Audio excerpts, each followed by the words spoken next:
हाँ जी भाई साहब, अब आप यकीन मानो आज के इस क्लास में बड़ा धमाका होने वाला है। तो ये जो सामान्य ज्ञान का महामॉक टेस्ट मैं आपके लिए लेकर के आया हूँ, ये आपके एग्जाम के लिए सामान्य ज्ञान का अंतिम क्लास है। तो मैंने सोचा क्यों ना एंड कुछ अलग तरीके से करते हैं। तो यदि आपको अपनी तैयारी पे कॉन्फिडेंस है, अपनी तैयारी पे आपको विश्वास है कि आपकी तैयारी बेहतर से बेहतर हुई है, तो आपको इस सामान्य ज्ञान के महामॉक टेस्ट में 15 क्वेश्चन दिए जाएंगे सामान्य ज्ञान के। यदि आपने 15 में 15 पूरे सही कर दिए तो भाई साहब आपको मिलेगा 150 रुपये का प्राइस तुरंत। तो यदि आपने 15 में 15 पूरे सही किए तभी मिलेगा। और मैं आपको बता दूं, आप अपनी जगह ईमानदार रहिएगा। सभी लोगों को अपना अपना स्कोर कमेंट करना है कि 15 क्वेश्चन में से आपने कितने बिल्कुल सही किए हैं। जो 15 में 15 पूरा सही करेगा उसी को मिलेगा ये 150 रुपये का प्राइस। और मैं आपको यकीन दिलाता हूं, आज के जीके के क्वेश्चन देख करके आप खुश हो जाने वाले हैं। आप बोलेंगे सर क्या क्वेश्चन आपने रखे हैं क्लास में। तो चलिए भाई फटाफट आप इस क्लास को शेयर करिए ताकि आपके दोस्त भी इस महामॉक टेस्ट का हिस्सा बन सकें। और एक रिक्वेस्ट है आप सभी से, क्योंकि ये सामान्य ज्ञान का अंतिम क्लास है, तो जितना प्यार आप दे सकते हैं इस क्लास को अपना प्यार जरूर दीजिएगा। जितना लाइक कर सकते हैं उतना लाइक आप जरूर करिएगा और शेयर करिएगा। चलिए शुरू करते हैं आज की हमारी इस महान धमाकेदार महामॉक टेस्ट को। हाँ जी भाई साहब, आप सबसे पहले बात कर लेते हैं कि इस महामॉक टेस्ट का विनर कहाँ पे अनाउंस किया जाएगा। तो ध्यान से सुनिएगा, वीडियो के डिस्क्रिप्शन में और कमेंट बॉक्स में आपको टेलीग्राम चैनल का लिंक मिल जाएगा। स्टैंड अप क्लासेस के टेलीग्राम चैनल का लिंक मिल जाएगा, जाकर के टेलीग्राम चैनल ज्वाइन कर लो। कल दिन में 12 बजे, ध्यान दीजिएगा, कल दिन में 12 बजे टेलीग्राम पे इसका रिजल्ट अनाउंस किया जाएगा टेलीग्राम चैनल पे, ठीक है। तो अब एक चीज़ और ध्यान दीजिए, यदि आप ये क्लास, ये महामॉक टेस्ट लाइव चैट में देख रहे हैं तो जो आपका आंसर है वो लाइव चैट वाला मान्य नहीं होगा, ठीक है। आप एक काम करो, पेन और कॉपी लेकर के बैठ जाओ, प्रत्येक क्वेश्चन को सॉल्व करो और अपना स्कोर नोट डाउन करके रखो कॉपी में, ठीक है। और लास्ट में आपको वीडियो के कमेंट बॉक्स में कमेंट करके बताना है कि आपने कितना क्वेश्चन बिल्कुल सही किया है। यदि आप 15 में 15 किए होंगे तो आपका कमेंट सिलेक्ट किया जाएगा। और कैसे कमेंट करना है ये भी मैं आपको बता देता हूँ। सबसे पहले लिखना है आपका नेम लिख करके अपना नाम लिखना है। उसके बाद नीचे यदि आपने 13 क्वेश्चन सही किया है तो 13/15 कर दीजिए, 15 में 15 सही किया है तो 15/15 कर दीजिए, ठीक है। उसके बाद आपका कमेंट जो है सिलेक्ट हो जाएगा। चलिए देखते हैं इस महामॉक टेस्ट का सबसे पहला क्वेश्चन।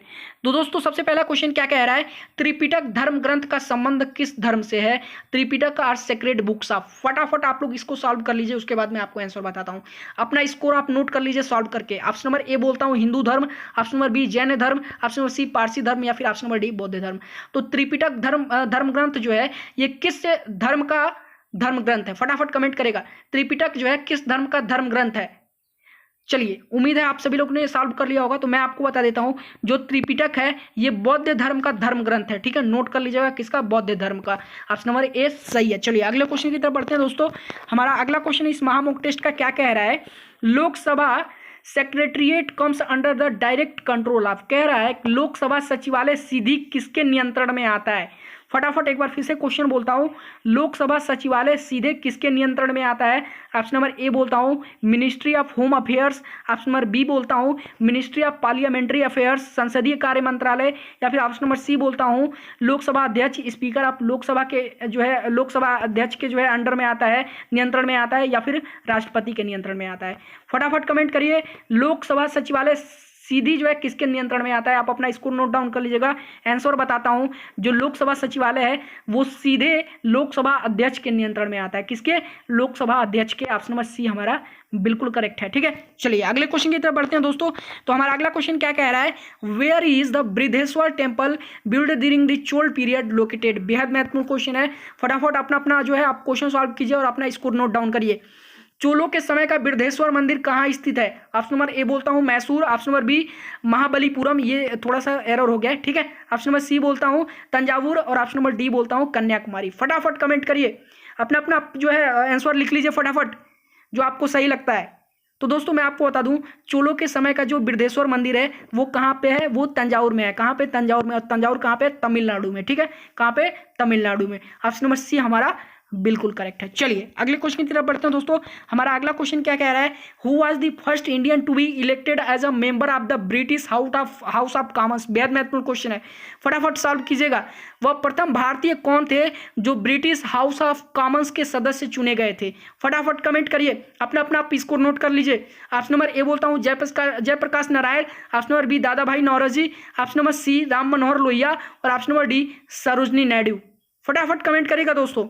तो दोस्तों मैं आपको बता दूं, वह प्रथम भारतीय जो ब्रिटिश हाउस ऑफ कॉमन्स के सदस्य चुने गए थे वो थे दादा भाई नौरोजी। कौन थे, दादा भाई नौरोजी। नोट कर लीजिएगा, ठीक है। ऑप्शन नंबर बी हमारा बिल्कुल करेक्ट है। अगले क्वेश्चन की तरफ बढ़ते हैं दोस्तों। हमारा अगला क्वेश्चन कहता है during the region of which dynasty was the great wall of China constructed. बेहद महत्वपूर्ण क्वेश्चन है। किस राजवंश के शासन काल में चीन की महान दीवार का निर्माण हुआ था? ऑप्शन नंबर ए बोलता हूँ सुंग राजवंश, ऑप्शन नंबर बी टैंग राजवंश, ऑप्शन नंबर सी हैन राजवंश या फिर ऑप्शन नंबर डी मिंग राजवंश। फटाफट कमेंट करिए, अपना अपना स्कोर आप लोग जो है नोट कर लीजिए। चलिए दोस्तों, मैं आपको बता देता हूं जो ये महान की चीन दीवार है ये किसके राजवंश के शासनकाल में जो है, किस राजवंश के शासनकाल में इसका निर्माण हुआ था? तो वो राजवंश है आपका मिंग। ठीक है, नोट कर लीजिएगा, मिंग राजवंश के शासनकाल में चीन की महान दीवार का निर्माण हुआ था। ऑप्शन नंबर डी हमारा बिल्कुल करेक्ट है। अगले क्वेश्चन की तरफ बढ़ते हैं दोस्तों। हमारा अगला क्वेश्चन क्या कह रहा है? The world largest and deepest rail tunnel Gotthard base tunnel is located in which country. बेहद महत्वपूर्ण क्वेश्चन है, आप कमेंट जरूर कीजिएगा कि आपको क्वेश्चन कैसा लगा आज के क्लास का। कह रहा है विश्व की सबसे लंबी और सबसे गहरी रेल सुरंग गोथार्ड बेस सुरंग किस देश में स्थित है? ऑप्शन नंबर ए बोलता हूं, फटाफट आप लोग सॉल्व करके अपना स्कोर नोट कर लीजिए कॉपी में। Option number A Belgium, option number B Austria, option number C Switzerland और ऑप्शन नंबर डी है स्वीडन। फटाफट कमेंट करिएगा दोस्तों। तो दोस्तों मैं आपको बता दूं विश्व की जो सबसे लंबी और सबसे गहरी रेल सुरंग गोथार्ड बेस है, गोथार्ड बेस सुरंग है, ये कहाँ पे है? ये आपके स्विट्जरलैंड में है। कहाँ पे है? स्विट्जरलैंड में स्थित है। नोट कर लीजिएगा, ऑप्शन नंबर सी हमारा बिल्कुल करेक्ट है। अगले क्वेश्चन की तरफ पढ़ते हैं दोस्तों। हमारा अगला क्वेश्चन कहता है the Wheeler island has been renamed as. Wheeler द्वीप का नया नाम क्या है? फटाफट कमेंट करेगा, व्हीलर द्वीप का नया नाम क्या है? ऑप्शन नंबर ए बोलता हूँ Vikram Bhai Sarabhai Iceland, option number B बोलता हूँ Satish Dhawan Iceland, option number C बोलता हूँ अब्दुल कलाम आइलैंड और ऑप्शन नंबर डी बोलता हूँ सीवी रमन आइलैंड। फटाफट कमेंट आप लोग अपना अपना स्कोर नोट कर लीजिए, कॉपी पे अपना अपना स्कोर नोट कर लीजिए। व्हीलर द्वीप का नया नाम क्या है? विक्रम साराभाई द्वीप, option number B Satish Dhawan द्वीप, ऑप्शन नंबर सी कलाम द्वीप और option number D CV Raman द्वीप।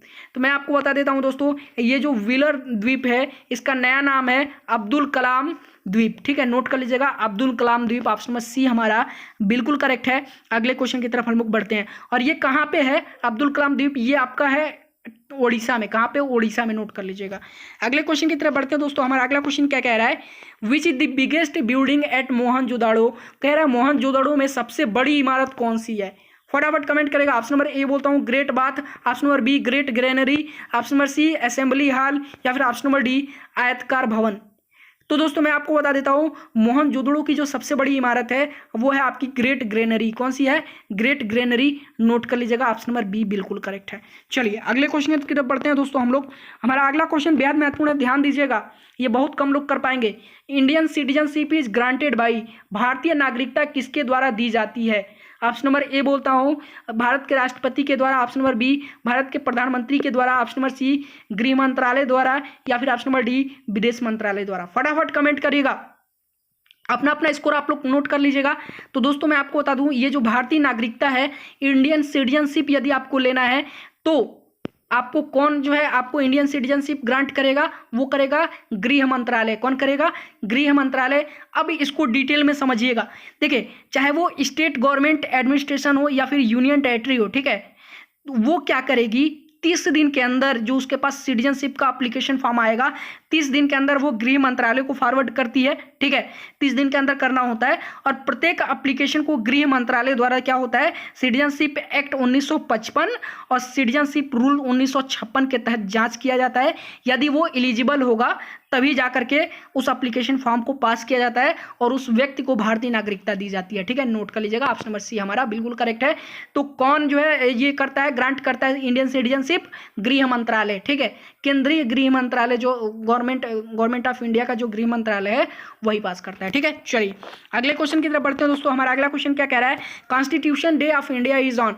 भारत का संविधान दिवस प्रत्येक वर्ष किस दिवस को आता है? ऑप्शन नंबर ए बोलता हूँ ये तो सबको पता होगा 26 जनवरी, ऑप्शन नंबर बी बोलता हूँ 23 जून, ऑप्शन नंबर सी 15 अगस्त या फिर ऑप्शन नंबर डी 26 नवंबर। फटाफट आप लोग अपना अपना स्कोर नोट कर लीजिए कॉपी में। तो दोस्तों मैं आपको बता देता हूं ये जो भारत का संविधान दिवस है ये प्रत्येक वर्ष 26 नवंबर को आता है। कब? 26 नवंबर को। नोट कर लीजिएगा, ऑप्शन नंबर डी हमारा बिल्कुल करेक्ट है।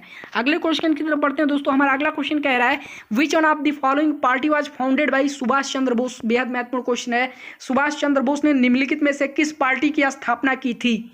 ऑप्शन नंबर ए बोलता हूं अभिनव भारत। फटाफट आप लोग अपना अपना आंसर नोट कर लीजिए। ऑप्शन नंबर बी बोलता हूं भारतीय राष्ट्रीय कांग्रेस, ऑप्शन नंबर सी बोलता हूं रिवोल्यूशनरी आर्मी और ऑप्शन नंबर डी बोलता हूं फॉरवर्ड ब्लॉक। फटाफट आप लोग अपना अपना जो है आंसर नोट कर लीजिए कॉपी में फटाफट, फिर आप कमेंट करिएगा। तो दोस्तों मैं आपको बता दूं, सुभाष चंद्र बोस ने इसमें से फॉरवर्ड ब्लॉक नामक जो है पार्टी की स्थापना की थी। नोट कर लीजिएगा, फॉरवर्ड ब्लॉक नामक पार्टी की स्थापना की गई थी सुभाष चंद्र बोस के द्वारा। और कब किया गया था? इसको बोलते हैं, एक नाम इसका है, देख लीजिएगा, इसको बोलते हैं ऑल इंडिया फॉरवर्ड ब्लॉक। क्या बोलते हैं? All India forward block. और कि इसकी स्थापना जो है वो 1939 में सुभाष चंद्र बोस के द्वारा की गई थी। ठीक है, नोट कर लीजिएगा। चलिए अगले क्वेश्चन की तरफ बढ़ते हैं दोस्तों। हमारा अगला क्वेश्चन है क्वेश्चन नंबर 12। क्या कह रहा है? One of the following was not associated with the Ghadar party. निम्नलिखित में से जो है किसका संबंध गदर पार्टी से नहीं था?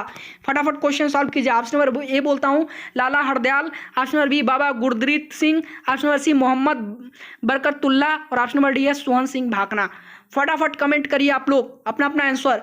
देखिए क्वेश्चन क्या है, निम्नलिखित में से किसका संबंध गदर पार्टी से नहीं था? उम्मीद करता हूं आप लोग अपना आंसर नोट कर लिए होंगे। तो मैं आपको बता देता हूं, इनमें से बाबा गुरदीप सिंह का जो है संबंध गदर पार्टी से नहीं था। किसका? बाबा गुरदीप सिंह का। नोट कर लीजिएगा, ऑप्शन नंबर बी हमारा बिल्कुल करेक्ट है। चलिए अगले क्वेश्चन की तरफ बढ़ते हैं दोस्तों। हमारा अगला क्वेश्चन है which one of the following is the world top environmental conservation award. बेहद महत्वपूर्ण क्वेश्चन है, देख लीजिएगा, एग्जाम में सीधे आ सकता है।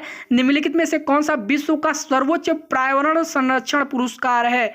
निम्नलिखित में से कौन सा विश्व का सर्वोच्च पर्यावरण संरक्षण पुरस्कार है? फटाफट अपना अपना आप लोग आंसर नोट कर लीजिए। ऑप्शन नंबर ए बोलता हूं golden bear award, golden bear award. Option number B है golden panda award, option number C है गोल्डन ग्लोब अवार्ड और ऑप्शन नंबर डी है गोल्डन पाम्स अवार्ड। फटाफट आप लोग अपना अपना आंसर देख लीजिएगा, मैच कर लीजिएगा। तो इसका जो सही आंसर होगा दोस्तों मैं आपको बता दूं, विश्व का जो सर्वोच्च पर्यावरण संरक्षण पुरस्कार है वो है गोल्डन पांडा अवार्ड। कौन सा है? Golden panda award. नोट कर लीजिएगा। चलिए अगले क्वेश्चन की तरफ बढ़ते हैं। तो हमारा अगला क्वेश्चन कह रहा है दोस्तों, बुलंद दरवाजा is the main entrance of the place at. कह रहा है बुलंद दरवाजा किस स्थान के महल का मुख्य प्रवेश द्वार है? बेहद महत्वपूर्ण क्वेश्चन है। तो बुलंद दरवाजा किस स्थान के महल का मुख्य प्रवेश द्वार है? ऑप्शन नंबर ए बोलता हूं आमेर के किला का, ऑप्शन नंबर बी बोलता हूं ग्वालियर के किला का, ऑप्शन नंबर सी बोलता हूं फतेहपुर सीकरी का जो आपका महल है उसका ये मुख्य दरवाजा है, या फिर मतलब मुख्य प्रवेश द्वार है, या फिर आगरा के किले का। फटाफट आप लोग अपना अपना आंसर नोट कर लीजिएगा। तो दोस्तों मैं आपको बता दूं, ये जो बुलंद दरवाजा ये कहाँ पे है भाई? ये फतेहपुर सीकरी में है ना। तो नोट कर लीजिएगा, फतेहपुर सीकरी का जो महल है उसका जो मुख्य प्रवेश द्वार है वो है बुलंद दरवाजा। ठीक है, नोट कर लीजिएगा, बुलंद दरवाजा फतेहपुर सीकरी के महल का मुख्य प्रवेश द्वार है। ठीक है, ऑप्शन नंबर सी बिल्कुल करेक्ट है। अगले क्वेश्चन की तरफ बढ़ते हैं दोस्तों। हमारा अगला क्वेश्चन कह रहा है, देख लीजिएगा, हमारा ये अंतिम क्वेश्चन है। अगला क्वेश्चन जो हमारा अगला क्वेश्चन दिया गया है ये हमारे इस क्लास का अंतिम क्वेश्चन है। क्वेश्चन क्या कह रहा है दोस्तों, ध्यान दीजिएगा। Badminton cup associated which of the following. Badminton cup निम्नलिखित में से किस खेल से संबंधित है? ये क्वेश्चन मैं आपको अभी 4 दिन पहले कराया था। अगर नहीं पता है तो कुछ नहीं कर पाओगे। ठीक है, चलो फटाफट कमेंट करो जरा। बैडमिंटन कप का निम्नलिखित में से किस खेल से संबंध है? ऑप्शन नंबर ए बोलता हूँ cricket, option number B hockey, option number C football और ऑप्शन नंबर डी वॉलीबॉल। तो जो सही होगा आप सभी लोग कमेंट करके जरूर बताइएगा। बाकी आज का अगर क्लास पसंद आया तो लाइक कर दो। और भाई एक बार फिर से बता देता हूँ, इस पूरे क्लास का, इस महा मॉक टेस्ट का जो विनर है वो टेलीग्राम चैनल पे अनाउंस होगा। तो वीडियो के डिस्क्रिप्शन में और कमेंट बॉक्स में टेलीग्राम चैनल का लिंक है, जा करके ज्वाइन कर लो। कल दिन में 12 बजे आपका विनर अनाउंस किया जाएगा इस महा मॉक टेस्ट का। और शाम को आ रहा है मैथ का महा मॉक टेस्ट, उसको ज्वाइन करना बिल्कुल मत भूलिएगा। तो चलिए फटाफट आप लोग अपना अपना स्कोर कमेंट कर दीजिए वीडियो के जो है कमेंट बॉक्स में। लाइव चैट वाला मान्य नहीं होगा, मैं फिर से बता देता हूँ, लाइव चैट वाला मान्य नहीं होगा। ठीक है, जितना आपने बिल्कुल सही किया है आप लोग कमेंट बॉक्स में कमेंट करिए, और ऑनेस्टी के साथ में, ईमानदारी के साथ में, जिन्होंने 15 में 15 पूरा सही किया, क्योंकि देखिए क्वेश्चन का लेवल बहुत ही टफ रखा था मैंने। जिन्होंने 15 में 15 बिल्कुल सही किया है अपना अपना सभी लोग स्कोर कमेंट कर दीजिए कितना क्वेश्चन आपने सही किया है। जिनका 15 में 15 सही होगा उनको कल प्राइज मिल जाएगा 150 रुपये। चलिए फिर मिलते हैं, धन्यवाद। जाकर के टेलीग्राम चैनल ज्वाइन कर लीजिए, कल विजेता अनाउंस होगा। धन्यवाद।